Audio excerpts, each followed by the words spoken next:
Hi, I'm Sharon Landon, and welcome to Old Asian Lady. Today, my guest is Michelle Gao. She is an art teacher and alumni at an American school in Taipei. We chat about her creative arts journey as a songwriter, singer, actor, and artist, and how important these mediums of expression are to her. Michelle also shares her thoughts about intercultural marriage, motherhood, and balancing life, work, and family.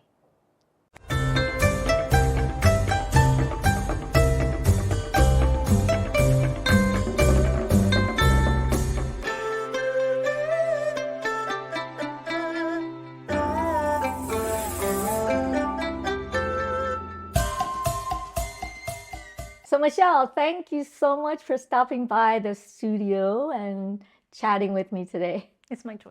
It really is. So I just now, did you guys finish school for the holidays or something? We're Chinese close. New- We're close. We got 4 more days. I just have a really nice long lunch break, so I could come and join you. Okay. Oh, I like to make good use of my time.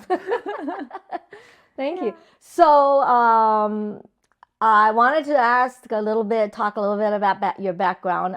You're here in Taiwan, but you were born in Texas. Houston, Texas. Yeah. Houston, Texas. My parents. They Taiwanese? Basically they're Taiwanese. Taiwanese, okay. And then they moved from Taiwan like in the 70s to do grad school in the States in Madison, and then they were working for NASA in Houston. Oh, okay. And so they had their 3 kids there, and then it was when I was 8 that we moved back because martial law was lifted. My dad was off the blacklist, so he could finally come back. And then I was kind of just, we only had enough money to send one kid, my older sister, to the American school. So I was thrust into local school. I didn't speak any Mandarin, but I spoke Taiwanese. So my 导师, like the homeroom teacher, she placed a girl who spoke both, and we're still friends today. Oh, yeah. And so she would just tell me like, oh, tomorrow you have to bring a bathing suit. We have swimming class. So that's when my Taiwanese was at its best, actually. What do you mean by the blacklist? So the blacklist was basically the government had a kind of a secret list of people that if you were flying in, you might not be able to go back out. You might get arrested at the airport. Oh, was it because of their job or? So there were a lot of like Taiwanese who were abroad, and it was only like when they were abroad that they were exposed to democracy and just freedom of speech at such like a different level, right? When they're growing up in martial law. And so there were a lot of different groups of Taiwanese activists. And I recall this story. The day I was born, my dad had friends over. He was apparently he was distributing like newspapers that he had printed about, it might not even be Taiwan independence, but it was just like freedom of speech, right? So there were Taiwan associations, and they're like, oh, where's your wife? Oh, well, she's busy. She's at the hospital giving birth.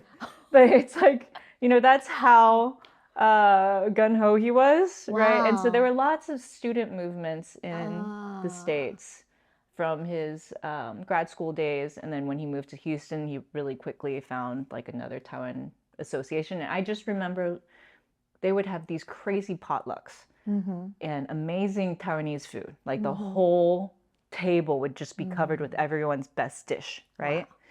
And then the parents, like the kids would just run around the houses, hide and seek, whatever games we were playing. And then the parents would just all be gathered in the living room, and they were talking really loud, and they were very passionate. And I never listened into what was happening or what they were talking about. Are they speaking Mandarin or mostly Taiwanese? Actually, Taiwanese. Okay, Taiwanese. so you could actually sort of understand it. Yeah, maybe, yeah. But they did, didn't. I'm sure, because it wasn't just Taiwanese. They also had, just people from different places too. But there was a little bit, a sense of that, like, 外省人, if they weren't Taiwanese locally, and then, but they would still speak some Mandarin. But it was, at the same time, it seemed I was 8, right? 7. So if this is my like memories, um, that they would try to be welcoming, but yeah, there's probably a lot there that if I was older with more awareness, I could decode. You might have been on the blacklist yourself. I think I am now, with China, possibly. Yeah, who knows But about that? yeah, Okay, so it was just that if you're against Taiwan, and not I necessarily that think they it were was against it, but pro-democracy, that right. it kind Or of if the put you. KMT might have felt threatened in some Oh, way, right, because right. at the time they were really the people instating martial law. Yeah. That's interesting because, I never really heard too much about stuff like that. And coming from a perspective of somebody that was growing up around Taiwanese that left Taiwan during that Right. period of time, Right. and things like that would happen. That's really Right. interesting. It's a part of history that isn't really taught. Your parents came back when you were 8, so they were off the blacklist. How was that for you, though? Being thrust into local school, Yeah, yeah. I And being in this environment, which is quite different than Houston. when I think of Houston, it's like suburban life. And I think for my older sister, it was getting really boring. Like every time you want to go somewhere, your parents would have to drive you. And so when Oh, she was here, like the bus transportation, the MRT was, I don't think it was open yet. 19, I'm pretty sure because I remember once it yeah, opened, yeah, it wasn't open yet, I yeah. think. But we got really good at riding buses. We were very frugal, like Asians, Taiwanese are. We were frugal in the States. Don't be stereotyping. Is it stereotyping or is that true? No, it was true because we were true. counting like it's 5 NT to ride the bus. Oh, But if we all jump in a cab, would it be worth it? Like, I'm surprised I'm okay with money now. But back in the day, like I would drive my friends nuts because I'm like, no, we're not taking a cab. We all have to get on this bus.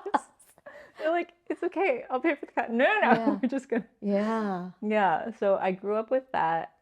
Um, I think the pollution was quite bad at the yeah. time. That was one thing that Before really, public transportation.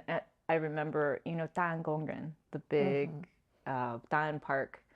It was it wasn't even they hadn't even opened it yet, and there was like controversy because they had to tear down a bunch of houses, and then when they opened it, we're like, this is called the forest park. You can like see all the way through the park because all the trees are like tiny little things. yeah.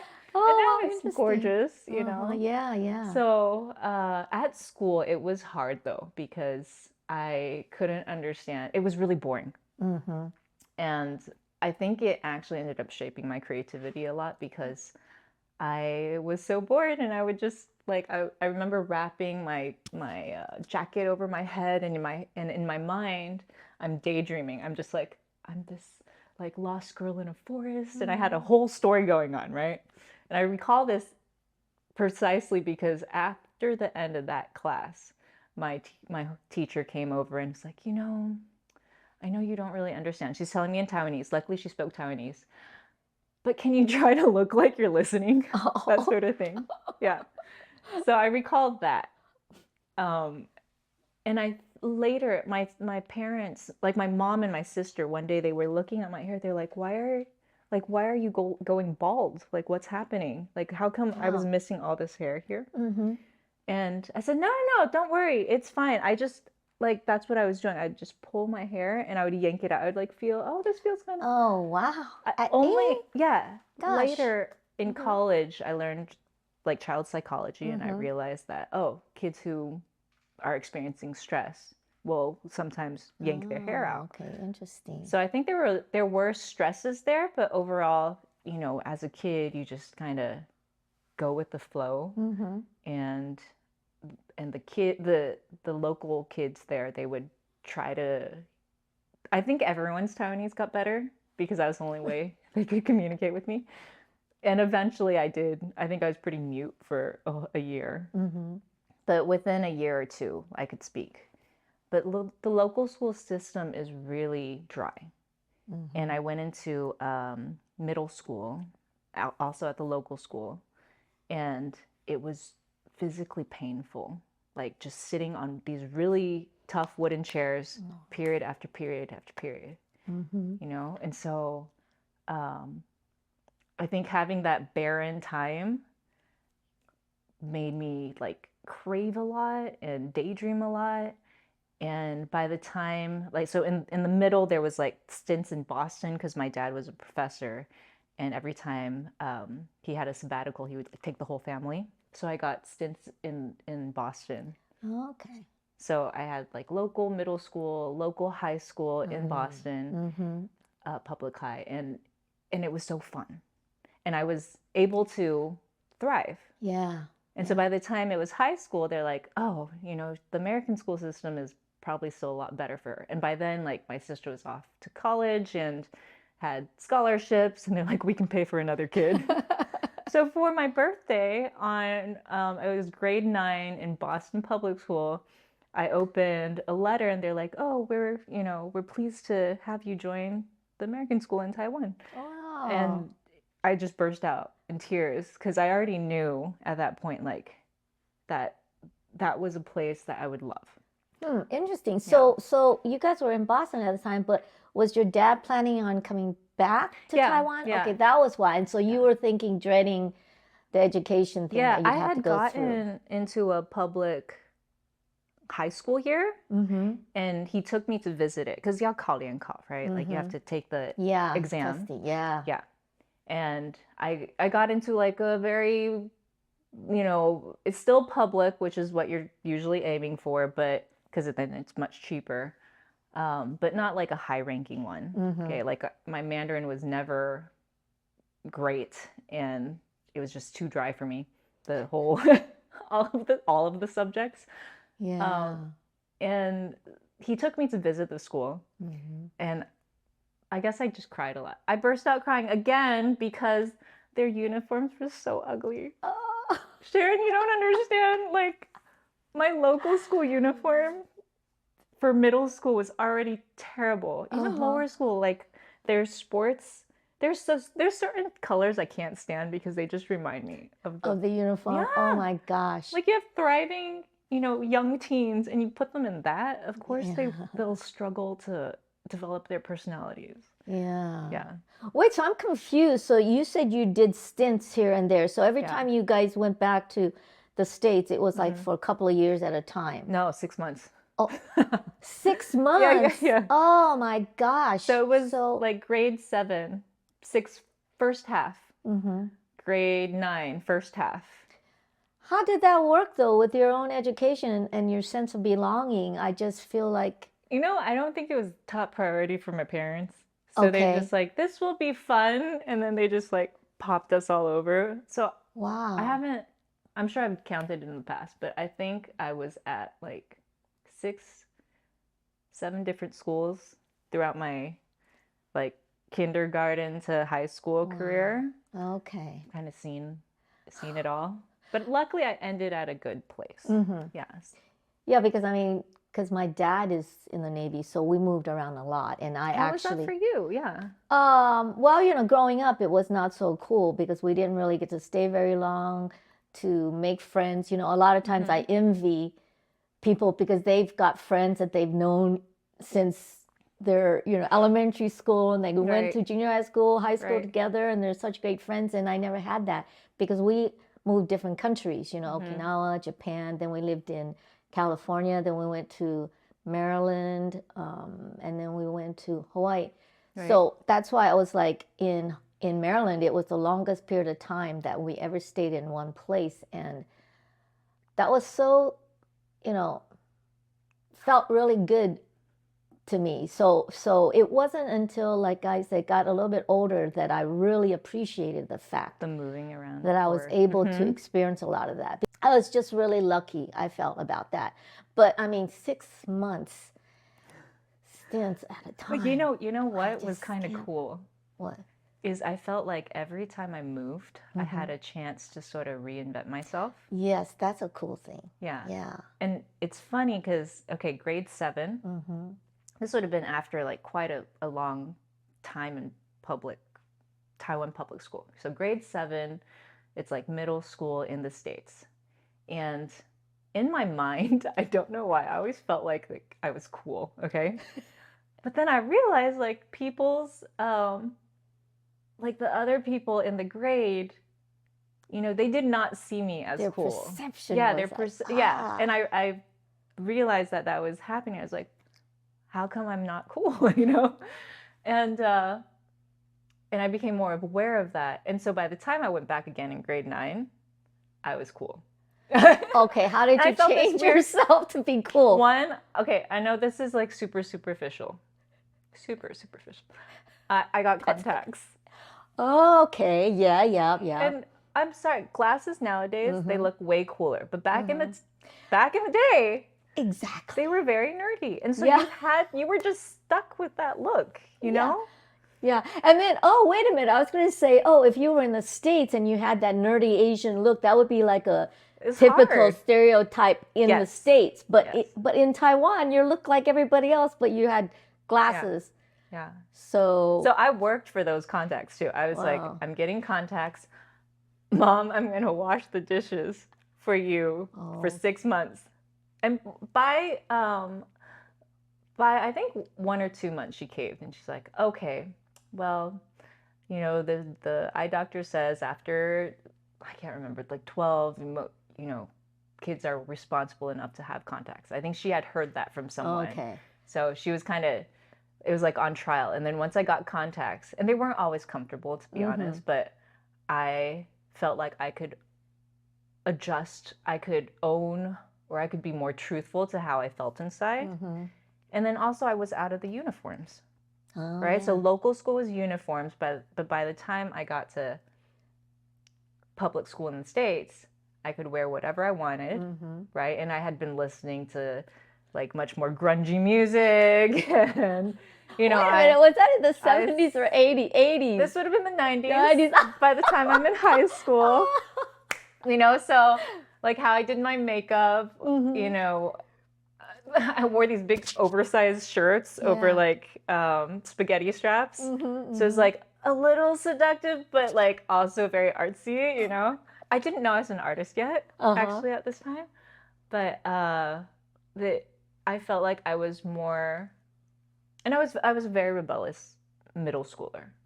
So it's funny, a lot of my high school friends think I was very guai, well-behaved kid. I was like, oh, that's because I got it all out during my very rough middle school time. Was that because you were just kind of fighting back, or just I think because you didn't want to travel around that much? No, I think actually it was just the school system, honestly. Okay, yeah, that's a big old huge. So I mean, I'm just wondering if that's why you ended up teaching and studying, because Taiwan, yeah, I think so. Yeah. I also think it's because growing up in Taiwan, the buildings aren't very beautiful. And so my sense of aesthetic, because we've traveled a lot and because I've grown up surrounded by these concrete buildings. Structures. Yeah, like why, like I spend a lot of time when I drive, or when I was young also, just like staring at these structures thinking, man, that would have been so much nicer if they just moved that there. Or if they just, like, why would you put the AC units on the outside? Like, and why does everyone, like, you're 5, 10, 20 floors up, and why do you still need that metal, like, grail over your windows? Like, it feels like a jail, So I would constantly this is what I do on the streets. I'm like judging. This was when you were in middle school, during your rebellious time, or just... As early as I can remember, I would walk the streets and judge. Okay. Yeah. I've gotten better at it. Yeah.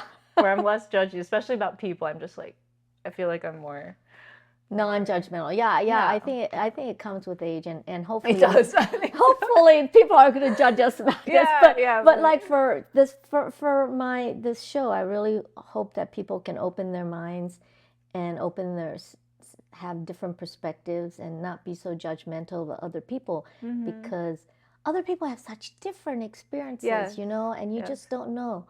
what they've gone through and Right. what they're, so yeah, it's good to just not be judgmental. Yes. But so you were so happy that you were going to go to the American school. Right. So, And once I got there, yeah. so when I was in local school, my sister, who was at the American school, would always take me to see the different musicals, or they had like these big, fairs where you could go and, eat just brownies and banana bread and all the good like American goods, right? And you could get face paint, and that was just not a thing in Taiwan. So it was all these things that we kind of remembered back in Texas or in the States. And so when I realized that I could finally join that, I did all the extracurricular. Oh. So student government, yeah. Sports? I tried to do sports. I thought I could run, but I actually am not good at all. And I didn't grow up with organized group sports. Because in local school, you only get sent to Tianjin Dui, like the sports team, if you can't study, right? And I could kind of study, so I wasn't sent there. Or you're sent to culinary school if you can't study, right? Like all these interest-based, really interesting things are only if you can't study, right? So it was just very dry. Even choir at the time was, okay, you have to be able to study, but you also have to be able to sing a very specific way. So I wasn't in choir. And I do sing, So it was just like this barren experience, and now I was in this place that had all these offerings, and so I don't really remember my classes because I just spent all of my time socializing, still acting like I was cool. I wasn't always cool, but okay. We gotta talk about this. I know I sound super conceited. No, really. This is a growing up thing. Yes, So. And then doing all the like performing arts. Back in the day, I just did performing arts. So drama, dance, choir. So when you were growing up, were your parents like typical nerdy Chinese Asians, parents, who made you do, things that a lot of parents, piano, you did piano. Did you have to do ballet or I did ballet. I asked my mom for karate classes because we went and watched a friend get, American Caucasian friend get her yellow belt. I remember this. And I'm like, Mommy, can I join this? She's like, no, but I'll put you in ballet class. Like she thought it was too violent, too male. I don't know. Yeah.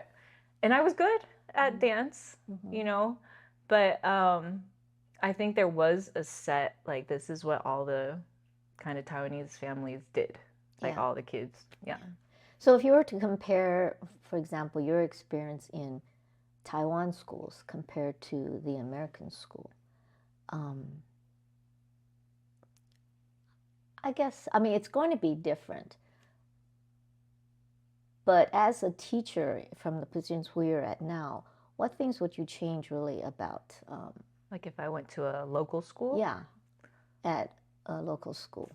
So much. Because I've heard that it hasn't really gotten better. And I think there's some laws in place that make it really hard for professional development.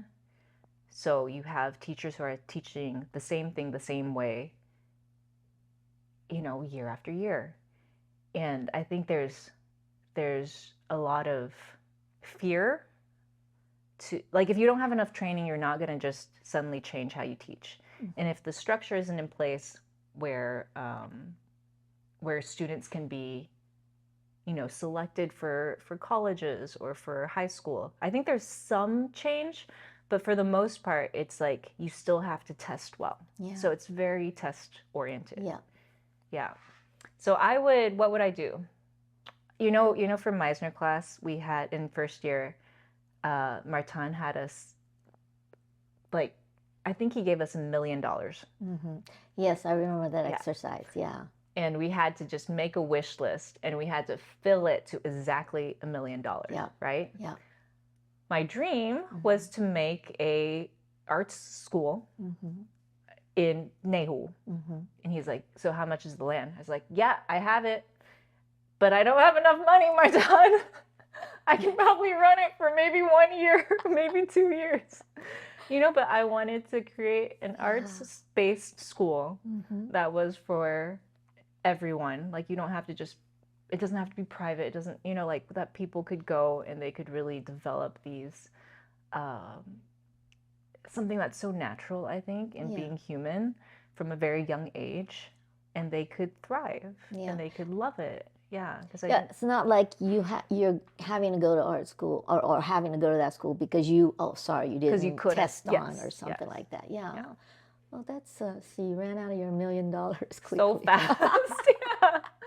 Yeah. Yeah, I mean, I think the pressure for the students here is so crazy. I mean, going home at 9 or something on the bus, and I see these kids having to all still in their uniforms, going home, and there's like no rest. They like if they go to cram school after school. And I think my parents, what was awesome about them is maybe they didn't have the extra money for it, but I also think they believe that whatever you need to learn, you should be able to learn it at school. Right. So the only sort of extra classes I took were like for painting or, fun things, interest things. So I never had to go to like a math cram school. Right. Yeah. Yeah. Or anything. I mean, I probably, out of all people, maybe I should have, but thank God I didn't.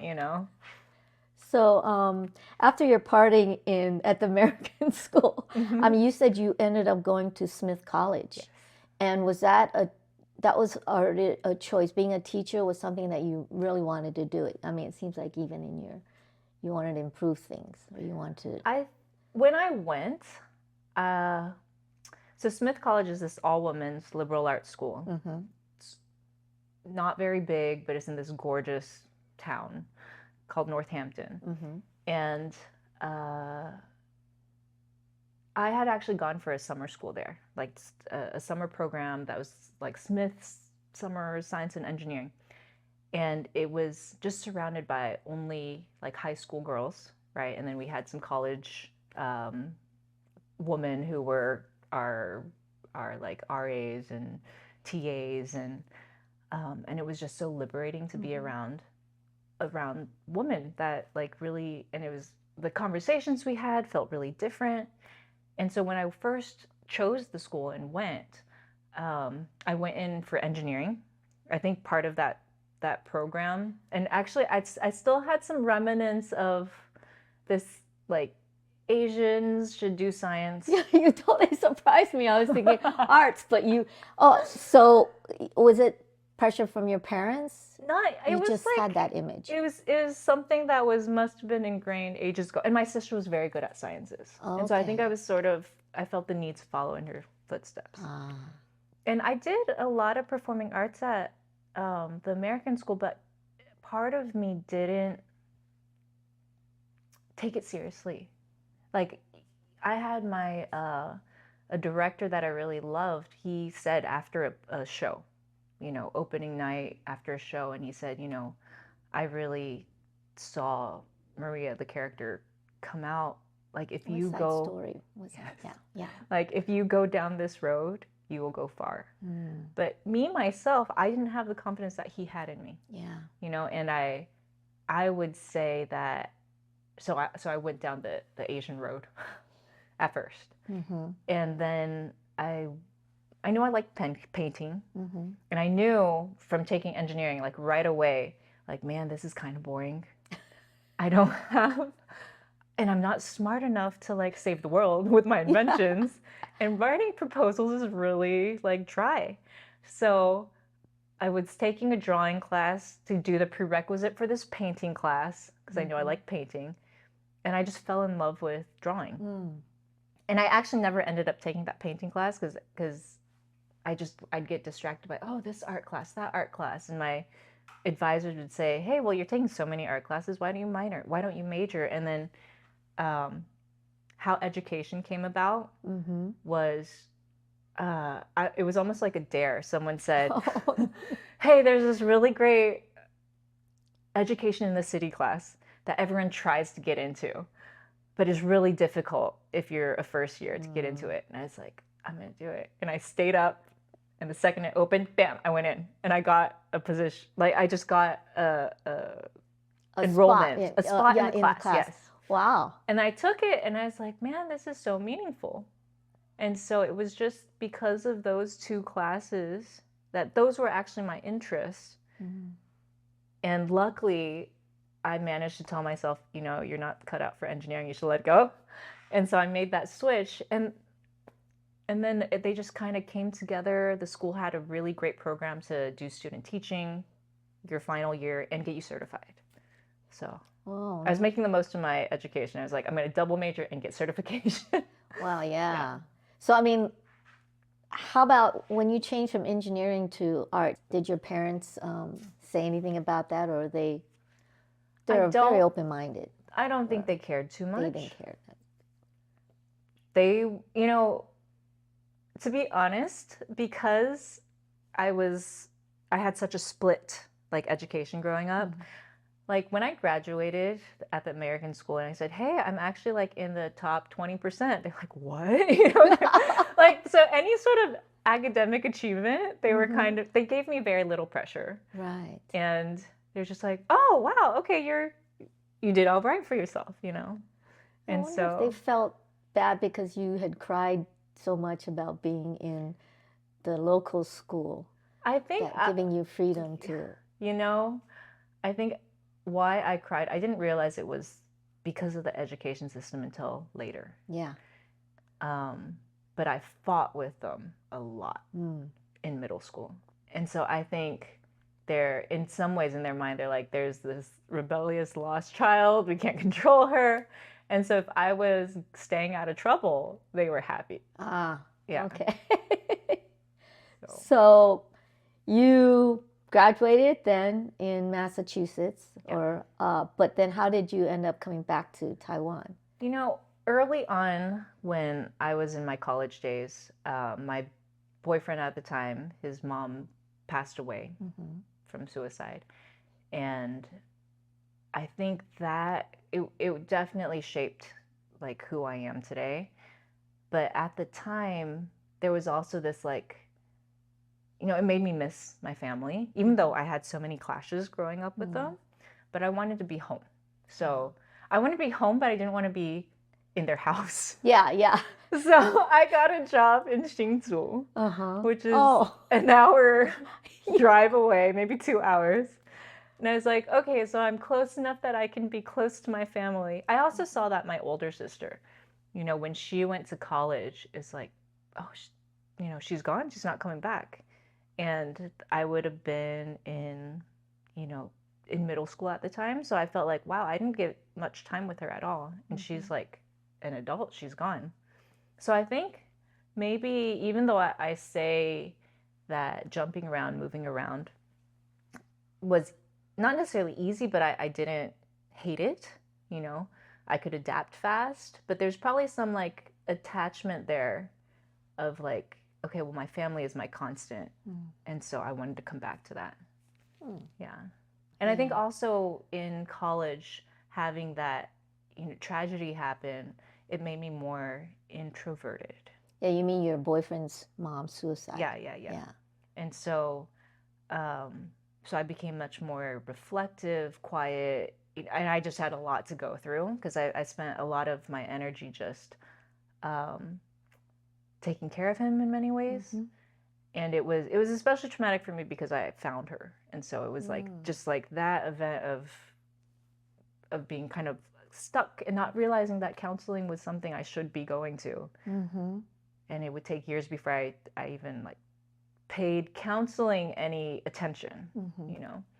Yeah, so it's interesting. So when you mean, like, it was later that you thought that you should have gone to counseling at the time, or you went because of that trauma back then? Both. Okay. Yes. Well, I think I realized, like, oh, counseling would probably help me. And as we were there, it's like, oh, we do need to work through, you know, things that happened really early on. Yeah. I mean, I'm actually curious then about what your feelings were as you were in high school or college, you said? College. College, Yeah. and going through that. I mean, It was, I think I actually didn't tell anyone about what happened, and it was only a very, like, maybe 3 people kind of found out because they heard me crying or something like that. And I think growing up, I was in this very, like, it comes down to your heritage, like, just this Asian, like, people pleasing. You don't talk back. yeah. Honestly, my family was very, like, my relationship with my mother, it was very, like, 冷战, like Cold War style, right? And we've worked through that a lot. Like, we're much closer. Me and my mom are much closer, but, like, growing up, she just have to go, like, and I would, the Asian, wow. and the whole car would be, Oh, interesting. yeah. And I think, like, because of all of that, I didn't feel like I could express pain or myself if I needed help. I didn't know how to ask for help. And so I was good at putting on a front, when it happened in college, and my friends could sense something had happened, but they also didn't really know how to access it. I think I ruined, like, my first 2-3 relationships by doing the 冷战. Oh. Yeah, where it's like, I can't talk about it. I can't talk about the problems or what's going on. I'm just gonna be angry, and you should know what's wrong with me, and you should, like, do better, right? So this is all happening in my head, but the person across from me, they don't know what the hell, they should do, right? And so I've gotten better over the years at expressing my needs. But that, honestly, that did take, like, art therapy, doing it myself, and then friends, and then, honestly, a therapist, like, pointing it out, and then all these, like, light bulb moments of, oh, like, I've been really harsh on other people, or I've been really harsh on myself. Yeah. So I think there was a point in time where I was reading so many counseling and therapy books, and it honestly wasn't that long ago. I was like, I think I'm trying to get therapy, like, through this. I should just go find a therapist, and it was really good. Yeah. I just feel like when you're mentioning that, your surroundings growing up, it has such a effect on people. And like you said, we just don't realize it. I mean, when you're talking about your mom with that, that's funny, but it's not, because, like, I think Americans also have, because if I remember my mom, she never did that thing because she would more talk it out. Being American is very forward talking, Right. even the mom and dad, you did da da da da, and it wasn't. I never grew up with that. But if as a child, or as a the age that you were, and you were able to talk to somebody about it, do you think it would have been better or changed you in any way? Or For sure. I think being able to recognize my own needs, I think that took a lot of time. And then feeling supported, because I think a lot of times in the dark, the college period, it was also like, I didn't know how to ask for, and I didn't recognize what I needed. And so it took many years before I felt comfortable even sharing, like, yeah, this is part of my past, this is part of my story. Like, even just being able to speak it, and this is a very therapist word, and unpack it. And what? Unpack it. Unpack it. Yeah. But I think, so honestly, like, it's just a growing process. Yeah, evolving process. And it was my therapist who pointed out, it's a generational thing. Like, with each generation, you heal a little bit, right? like there are moments where I try not to be like my mother with my kids. And so I really push myself to not just end with the Do you feeling, catch right? yourself doing that? do, You and do then still. yes, Yeah. and then I try to talk it out, even if I'm like a little forceful, and then later I come back around. I just make sure that we don't go to bed angry, Yeah. you know, or I try to, because I don't want them to take that with them, or for them to treat their kids like that Yeah. later on. And she was saying that, you know, because I was telling her my mom's mom, like she was kind of depressive, and she was saying, you know, depression often is a sign of unspoken anger. You know, that probably she never had a chance to express herself. And I was just listening to the Chen Shuiyun episode that you had done, Okay. and how she had been like, you know, sold. My grandmother was also like a given away. She was a middle daughter given away, It's right? that decade or that Yeah, that time. generation. Yeah. So my mom is being brought up by this woman who was sent to her, you know, future husband to be family when she was really young. Yeah. Right? And once they were old enough, they would get married. They would have 6 kids, right? But being, I think my mom, or maybe, I'm sure my grandmother, she's never told me a single story about this. It's all coming from my mom. But that, you know, she was really scared to have to go to that family, you know, that she was really shut down.